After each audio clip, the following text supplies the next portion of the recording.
গৌরহরি যখন নীলাচলে চলে যান, তার যত অগণিত ভক্ত যারা গৌর ছাড়া এক মুহূর্ত নবদ্বীপে থাকতে পারতো না, তারা সবাই সংসার পরিত্যাগ করে গৌরহরির সাথে চলে যায় নীলাচলে।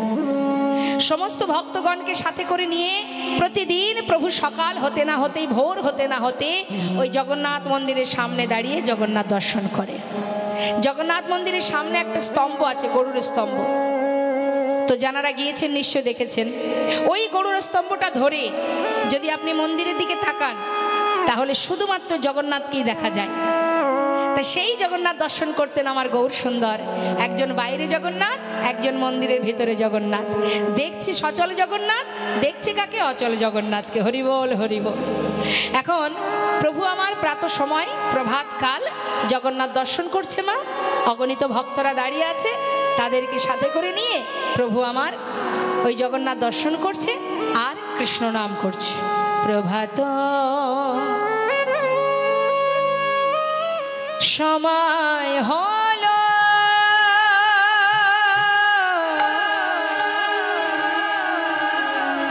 কৃষ্ণ কৃষ্ণ বলো। প্রভাত সময় হলো, কৃষ্ণ কৃষ্ণ বলো। প্রভাত সময়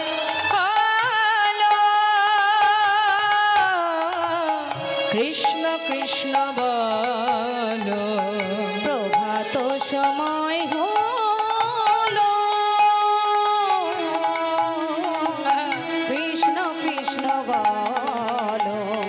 কৃষ্ণ ভজ কৃষ্ণ চিন্ত, কৃষ্ণ নামে করসান। নাম বিনা কলি জীবে গতি নাহি।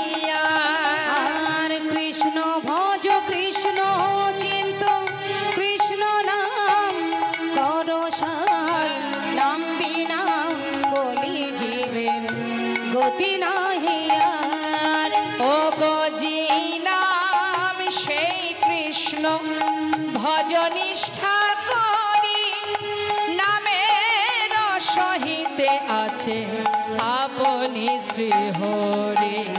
নাম ভজ নাম চিন্ত, নাম করসান। হরি বল হরি বল হরি বল হরি বল হরি বল হরি বল হরি বল।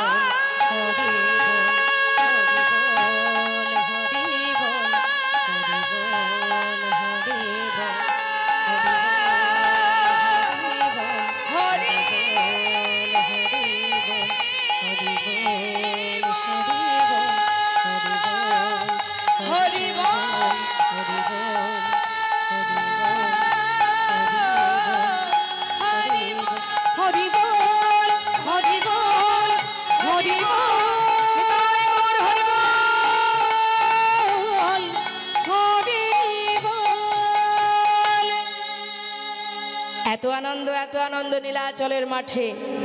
হঠাৎ বাবা গৌরহরি তিনি অন্তরে জানতে পারলেন এক ভক্ত দূরে দাঁড়িয়ে দাঁড়িয়ে কাঁদছে। আহা, এটাই আমাদের একটু অনুভব করতে হবে মা। এখানে তো এত ভক্ত আছে, কার অন্তরে কি চলছে কেউ বলতে পারবে?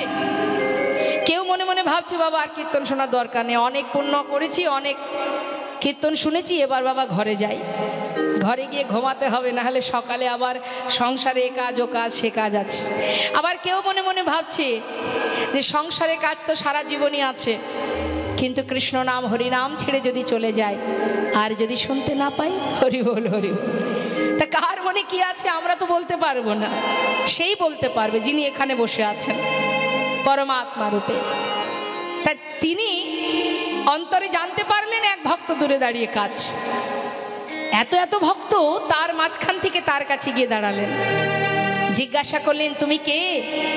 এমন করে দূরে দাঁড়িয়ে আমার দিকে তাকিয়ে তাকিয়ে কাঁদছো, কোথা থেকে এসেছো, পরিচয় দাও। সেই ভক্ত করে জোরে বললেন, দয়াময়, জীবনে যা কিছু অর্জন করেছি সব ত্যাগ করেছি, সর্বস্ব ত্যাগ করে শূন্য হাতে তোমার কাছে এসে দাঁড়িয়েছি। আমার মনে একটা বাসনা, আমার নাম গোবিন্দ ঘোষ, আমার দাদার নাম বাসুদেব ঘোষ, আমার ভাইয়ের নাম মাধব ঘোষ, আমি অগ্রদ্বীপ থেকে এসেছি। আচ্ছা, আমার কাছে কেন এসেছো? দয়াময়, আমার মনে বাসনা, আমি তোমার সঙ্গী হতে চাই। সে কি, আমার সঙ্গী হবে? না না না না, আমার সঙ্গী হতে যেও না। কেন জানো? যারা আমার সঙ্গী হয়, যারা আমাকে ভালোবাসে, তাদের কিন্তু পদে পদে কষ্ট পেতে হয়। নিতাই গৌর হরি বল। যারা আমাকে ভালোবাসবে তাকে পদে পদে কষ্ট পেতে হবে। আচ্ছা বলুন দেখি, এমন কথা শুনলে কেউ আর ভগবানকে ভালোবাসবে কি বাবা? তোমাকে ভালোবাসলে যদি কষ্টই পেতে হয়, তাহলে আর তোমায় কেন ভালোবাসতে যাও? দেখবেন অনেকে কষ্ট পেয়ে তারা কি করে, আর কৃষ্ণের ভক্ত হয় না। যেখানে যে ধর্ম আশ্রয় করলে সুখ পাওয়া যায়, শান্তি পাওয়া যায়, সেই দিকে ছুটে যায়। মানে পাল্টাতে থাকে একটার পর একটা ধর্ম। কিন্তু ভগবানকে ভালোবাসলে কষ্ট পেতে হবে। ভগবান বলেন, যে করে আমার আশ আমি তার করি সর্বনাশ। নিতাই গৌর হরি বল। তথাপিও যে না ছাড়ে আমার পাশ, আমি হই তার দাসানো দাস। ভক্ত বললেই ভক্ত হওয়া যায় না গো মা। একটুখানি ভগবানের জন্য যদি সেবা দিই, একটু মালা জপ করি, আমরা মনে মনে ভাবি আমি বড় ভক্ত, কি তাই না? কেউ যদি একটু শাস্ত্র পড়ে, সে মনে করে আমি বড় পণ্ডিত, আমি এটা জানি ওটা জানি। এটা হচ্ছে অহংকার। যখনই তোমার ভিতরে অহংকার জন্মাবে, তুমি জেনে রাখো যতটুকু পুণ্য অর্জন করেছো পুরোটাই সেই মুহূর্তেই ধ্বংস হয়ে যাবে। তা আজ দেখুন বলছে যে তুমি আমার সঙ্গী হবে, তোমার জীবনে এত যদি কষ্ট আসে সইতে পারবে? দয়াময়, তোমার সঙ্গী হবে এটাই যথেষ্ট, তাতে আর দুঃখ কষ্ট কিছুই জানতে চাই না। হরি বল। তো শুধুমাত্র আমি আপনি কেন, একবার ভেবে দেখুন না মা, ভগবানের বামের যে সহধর্মিণী, যুগে যুগে প্রেমময়ী রাধারানী শত বৎসর হারা হয়েছিলেন গোবিন্দকে। হ্যাঁ, কলিযুগে মহাপ্রভুর বামে মা বিষ্ণুপ্রিয়া সারা জীবন, গৌরহরি যখন চলে গেলেন সন্ন্যাসী হয়ে, সারা জীবনটা চোখের জলে বুক ভাসিয়ে কেঁদেছেন, চার দেওয়ালের মধ্যে আর কাষ্ঠবিগ্রহ সেবা করে গেছেন। রাম অবতারী প্রভু রামচন্দ্র, যার সহধর্মিণী মা সীতা, যিনি সারা জীবন কোথায় গেল? বনবাসে গেল। তারপরে আবার তার অগ্নি পরীক্ষা হলো, অবশেষে তাকে পাতালে চলে যেতে হলো। ভগবান বললেন, যে আমাকে ভালোবাসবে তাকেই কষ্ট পেতে হবে। কিন্তু তথাপিও যদি সে আমায় ভালোবাসে, তথাপিও যদি সে না আমায় ছাড়ে, আমি যুগে যুগে তার চরণে দাস হয়ে পড়ে থাকি। নিতাই গৌর হরি বল। হরি বল। তার প্রমাণ কৃষ্ণের প্রিয় সখা সুদামা। জীবনের সর্বস্ব কেড়ে নিয়েছিলেন গোবিন্দ, তথাপিও নিঃশ্বাসে প্রশ্বাসে সুদামার মুখে একটাই কথা, কৃষ্ণ কৃষ্ণ কৃষ্ণ কৃষ্ণ। এত কষ্ট, এত দুঃখ গাছতলাতে নিয়ে তার স্ত্রী, তার পরিবারকে নিয়ে দিন কাটিয়েছে। ঝড় বৃষ্টি মাথার উপর দিয়ে চলে গেছে। সন্তানদের পরনে একটা বস্ত্র ছিল না, স্ত্রীর অঙ্গে একটা বস্ত্র, যার সর্বত্রে ছেঁড়া, তথাপিও কৃষ্ণ নাম ছাড়েনি বাবা। অবশেষে সেই তো ভগবান কৃষ্ণের সোনার সিংহাসনে বসেছিলেন এই প্রিয় ভক্ত সুদামা। তাই যেই না বলেছে মা, দেখুন ভগবান আর কত চতুর, তার থেকে বেশি চতুর তার ভক্ত, যদি কেউ প্রকৃত ভক্ত হতে পারে। ভক্ত গোবিন্দ ঘোষ বললেন, দয়াময়, আমি তোমার সঙ্গী হব এটাই যথেষ্ট, আমি আর কিচ্ছু জানতে চাই না। বেশ, তাহলে আজ থেকে তুমি আমার সঙ্গী। হরি বল। জেনে রাখুন, আপনারা যদি মনে করেন ভগবানকে ভালোবেসে সুখে থাকবো, তাহলে বিপদ, সুখ আপনি পাবেন না। তাহলে কি ভালোবাসবেন না? যাবেন কোথায়? তাকে ভালো না বেসে যাবেন কোথায়? যাওয়ার জায়গা তো আর কোথাও নেই। সেই তো আমার সব, হ্যাঁ, ইহকাল পরকালের সঙ্গী। তাই আজ দেখুন প্রভু বলছে, গোবিন্দ তুমি আমার সঙ্গী তো, তাহলে আজ থেকে তুমি আমার সঙ্গী। আচ্ছা গোবিন্দ, তুমি তো নীলাচলে এসেছো, জগন্নাথ দর্শন করেছো? প্রভু, তুমি যে জগন্নাথের কথা বলছো, সে তো অচল জগন্নাথ। তুমি জানো দয়াময়, আজ আমি সচল জগন্নাথ দর্শন করছি। গৌরহরি বুঝতে পেরেও একটু পরীক্ষা করছে ভক্তকে, সচল জগন্নাথ কোথায় দেখলে? শুনবে, তাহলে দয়াময় শোনো, তুহু জগন্নাথ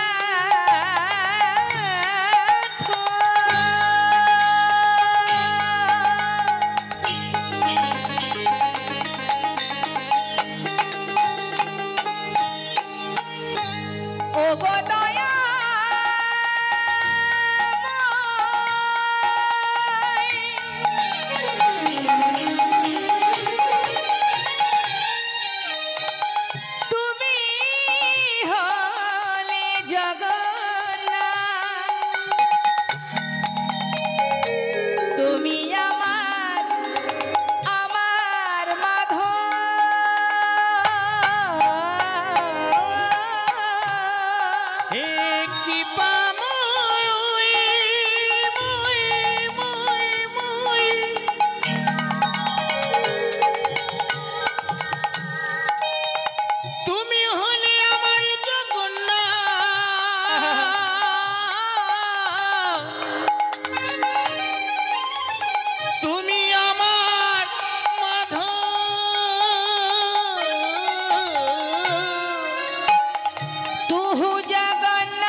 जग बहे नाही मोइछा हे माधव তুমি নতি করে তোই হে মাধব আমি ওই চরণে সবে সপেছি আমি ওই চরণে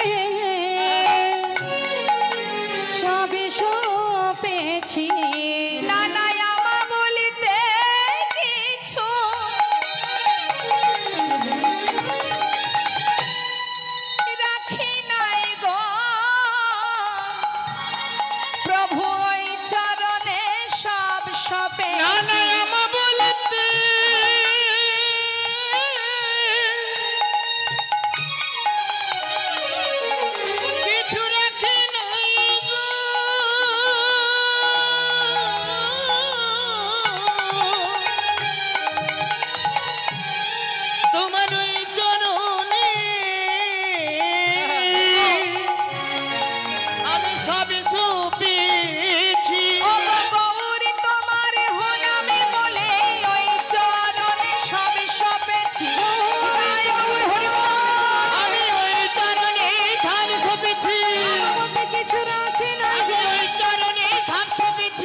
দয়া যেন নাচো রহি মোর হে মাধব। আচ্ছা আচ্ছা আচ্ছা, বেশ বেশ বেশ বেশ, তুমি আমার সঙ্গী হতে চাও, তোমাকে আমার সঙ্গী করেছি, তুমি আমাকে জগন্নাথ মনে করছো, তাই বেশ, আমি তোমার জগন্নাথ। আচ্ছা গোবিন্দ, তুমি বলতে পারো আজকের দিনটা কোন দিন? হ্যাঁ দয়াময়, আজকের দিনটা হলো শুভ বিজয়া দশমী তিথি। শোনো গোবিন্দ, আজই নীলাচল ছেড়ে আমরা একটু তীর্থে যাব, তুমি কি যাবে? হ্যাঁ প্রভু, আমিও তোমার সঙ্গে যাব। তাহলে চলো, তবে তীর্থে যাওয়াকালীন আমরা কি করি? মা হরে কৃষ্ণ, ওই মাকে ডেকে দিন। হরে কৃষ্ণ হরে কৃষ্ণ। বসে থাকলে তো ঘুম আসবেই, কলির মেয়ে, সেও সুযোগে আছে, বাবার রাজত্ব তো চালাতে হবে। তা বাবার রাজত্ব চালাতে গেলে যারা কৃষ্ণ নাম শুনতে যাবে তাদেরকে কৃষ্ণ নাম শুনতে দেওয়া যাবে না, তাহলে পাপ তাপ দূর হয়ে যাবে, পুণ্য অর্জন হবে। যদি তারা সবাই স্বর্গে গোবিন্দ চরণে গোলক ধামে পৌঁছে যায়, সেখানে যেতে দেওয়া যাবে না। তাই ঘুম এসে দেরি না করে এই চারিপাশে, এই আসরের চারিপাশে ঘুর ঘুর ঘুর ঘুর করছে, চিন্তা করছে সুযোগ পেলেই তার ঘাড়ে চেপে গিয়ে বসবো। তা বলি মা, বুঝতে পারছি ঘুম তো আসবেই, আমরা একটু ঘুমাতে সবাই ভালোবাসি, কিন্তু জীবনের একবার হিসাব করে দেখুন, আমরা যদি 6 থেকে 7 থেকে 8 ঘন্টা ঘুমাই সারাদিনে, তাই তো, তা 8 ঘন্টা যদি আমরা ঘুমাই সারাদিনে 24 ঘন্টার মধ্যে, তাহলে যদি আমাদের পরমায়ু থাকে 60 বছর, তার মধ্যে 20 বছর আমরা তো ঘুমিয়েই কাটিয়ে দেবো। নিতাই গৌর হরি। তা 20 বছর ধরে ঘুমালে 20টা বছর আমাদের কাছে মৃত সমতুল্য, অর্থাৎ কিছুই দেখতে পাবো না, জানতেও পারবো না। হ্যাঁ, তাহলে এত সুন্দর 60 বছর হোক আর 80 বছর হোক, আমরা যে এত সুন্দর কৃষ্ণ ভজনের সময় সুযোগটা পেয়েছি, একদিন তো চিরতরে ঘুমাবো, সেদিন আর মন চাইলেও তাকাতে পারবো না। তা এখন এইটুকু সময় চেষ্টা করতে হবে যাতে আমরা আমাদের এই চোখ দুটো বন্ধ না হয়ে যায়। শুধু কানে শ্রবণ করলে তো হবে না, মনটা তার মধ্যে দিতে হবে। জয় নিতাই। তা আজ গৌরহরি ভক্তগণকে নিয়ে যাচ্ছেন তীর্থধামে। আপনারাও কম বেশি অনেকেই গিয়েছেন তীর্থে। তা একবার বলুন দেখি, তীর্থে যাওয়াকালীন আপনারা কি ভাবতে ভাবতে যান, কি আলোচনা করতে করতে যান? আমার সঙ্গে একটু গল্প করুন না, ভালো লাগবে। এসেছি তো মাত্র 3-4 ঘন্টার অতিথি হয়ে, একটু কথা বললে তো আমিও খুশি হই। বলুন দেখি মা, যখন বাড়ি থেকে কোনো তীর্থে যান, যাওয়ার কালে কি ভাবতে ভাবতে, কি আলোচনা করতে করতে যান? নাম করতে করতে যাই তো, নাকি ভাবে কি জানি বাবা বাড়িতে সেই যে ছাগলটা রয়েছে, ঘরে ওই কর্নারে তালাটা দিলাম কিনা কি জানি, এসব ভাবেন? ভাবেন না তো? বাহ, তাহলে আমরা কি বলতে বলতে যাই? ভগবানের নাম করতে করতে যাই, কৃষ্ণ নাম করতে করতে। এটাই যাওয়া উচিত। হ্যাঁ, সব ভুলে যেতে হবে, সংসার আজ আছে কাল থাকবে না, তাই না? তা কৃষ্ণ নাম আমাদের করতে করতে যেতে হয়। তা যখন আজ আমার গৌর সুন্দর তিনি বলছেন যে চলো আমরা একটু তীর্থে যাব, ভক্তগণ সবাই গৌর হরির সঙ্গে যাচ্ছে, তা আমরা যখন লীলা শুনছি, আমরা তো লীলার সাথে সাথে যাচ্ছি। হ্যাঁ, তাহলে আমরাও সবাই মিলে গাইব। এখন গৌর হরি বলছে ভক্ত সবাই কৃষ্ণ নাম করো, সবাই কৃষ্ণ নাম করো।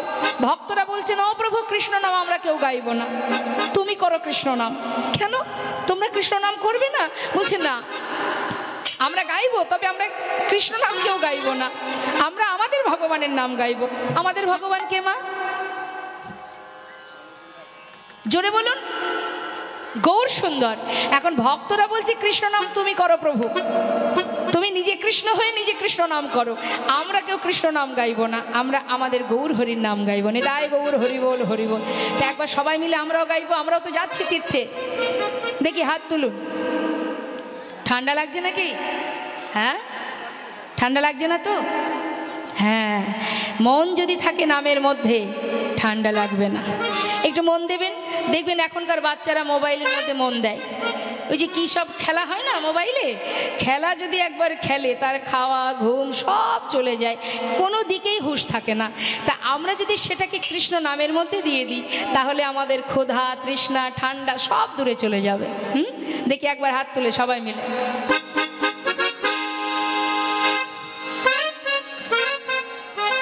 হাত তুলতেও কষ্ট, দেখেছেন তো? অনেকে তুলছে না, কেউ আবার এইভাবে আছে। মানে এত অলস আমরা বাবা যে হাত তুলতে গেলেও মনে মনে ভাবছি কে কষ্ট করে হাত তুলবে। হরি বল হরি বল। দেখুন হাত তুললে অনেক উপকার, দুহাত তুলে হাতে তালি দিলে তার অনেক উপকার। দুহাত তোলা মানে ভগবানের চরণে আত্মসমর্পণ করা হলো, নিবেদন করা হলো নিজেকে। হ্যাঁ, আর দুহাত তুলে হাতে তালি দিলে কি হয়? আমাদের ভিতরে অলসতা জড়তা দূর হয়ে যায়। আর একটা ভালো উপকার হয় বাবা, সেটা কি জানেন? দুহাত তুললে আমাদের ভিতরে যদি অহংকার থাকে সেটা দূর হয়ে যাবে। অনেকে দেখবেন না অহংকার আছে, মনে করুন ইহজগতের এই পার্থিব জগতের টাকা পয়সার অহংকার, সেও যদি দেখবেন কীর্তন শুনতে আসে, সে কিন্তু হাত তুলতে পারে না, একটু লজ্জা বোধ হয়। এত লোকের মধ্যে আমি টাকা পয়সার মালিক, আমি যদি হাত তুলি তাহলে সেটা কি ভালো দেখায়?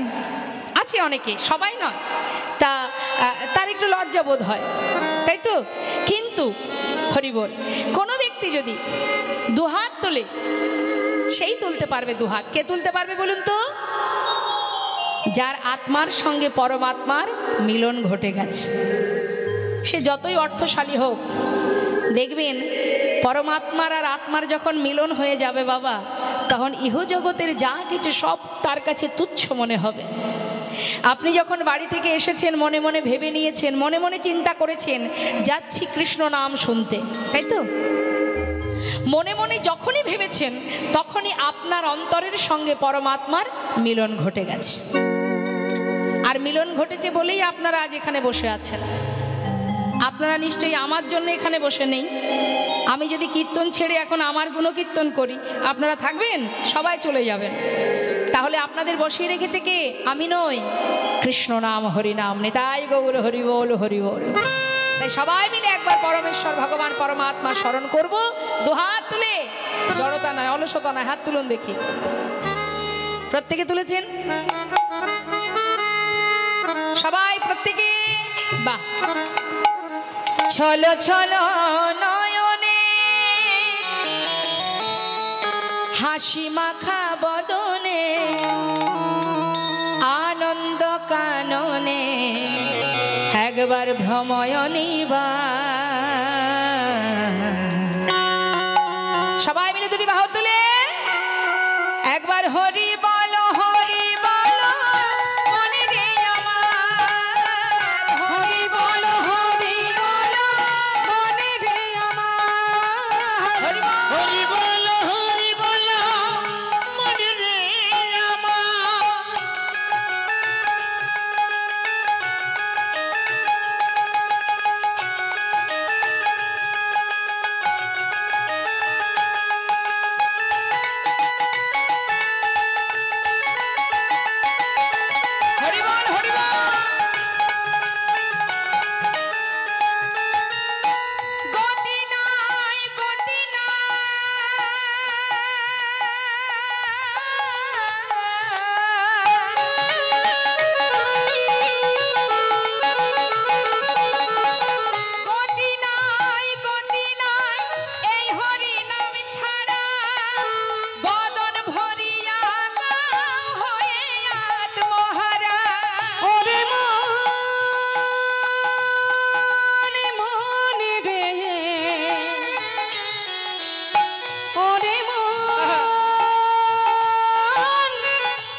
রাত্রি দিনে, ওই দেখো শ্মশানে কিবা রাত্রি দিনে পুড়িতেছে মানুষে কত অহংকার।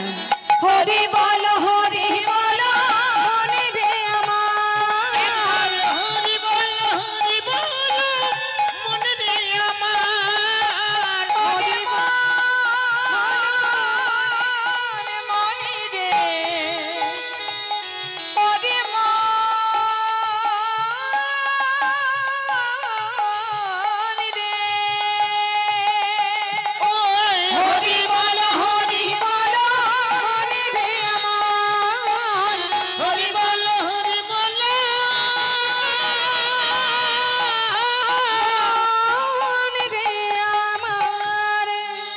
হরিবল হরিবল নিতাই গৌর হরিবল। ভক্তগণকে নিয়ে যাচ্ছে মনের আনন্দে, যেতে যেতে যেতে যেতে গৌর হরি ভক্তদের ফেলে রেখে অনেক দূরে চলে গেছে, একা একা চলে গেছে। তিনি একটু আগে যাচ্ছে তো দ্রুত যাচ্ছেন মা, ভক্তরা সবাই পিছনে পড়ে গেছে। এখন এক ভক্ত বলছে, হ্যাঁ রে, প্রভু তো আগে আগে চলে যাচ্ছে রে। হ্যাঁ, তা কি করে হয়? প্রভু যদি আগে আগে চলে যায় আমরা তো পথ চিনি না, ঠিকঠাক রাস্তাঘাট চিনি না। তো আর এক ভক্ত বলছে, তাহলে প্রভুকে ডাক। ও দাম, ও প্রভু, গৌর হরি, গৌর হরি। যেই না ডাক দিয়েছে, প্রভু তো বেশ কিছুটা দূরে চলে গেছে মা। তিনি পিছন দিকে তাকিয়ে যেই না ভক্তদের দিকে তাকিয়েছে, প্রভু, ভক্তরা বলছে একটু দাঁড়াও না প্রভু। সঙ্গে সঙ্গে ভক্তরা প্রভুর কাছে এসে দাঁড়িয়েছে। গৌর হরি বলছে, ভক্ত এত ধীরে ধীরে গেলে হবে, একটু তাড়াতাড়ি চলো। যাচ্ছি তো প্রভু। হরি বল, হরি বল। তাহলে এখান থেকে আমাদের একটা কথা বুঝতে হবে বাবা, যে প্রকৃতভাবে যদি কেউ ডাকার মতো ডাকে, ভালোবাসে, ভগবানও ভক্তের জন্য অপেক্ষা করে। তিনি কিন্তু অপেক্ষা করছেন ভক্তরা কখন আসবে। কাছে আসা মাত্রই আবার গোবিন্দকে পরীক্ষা করছে, পদে পদে পরীক্ষা করছে গোবিন্দকে।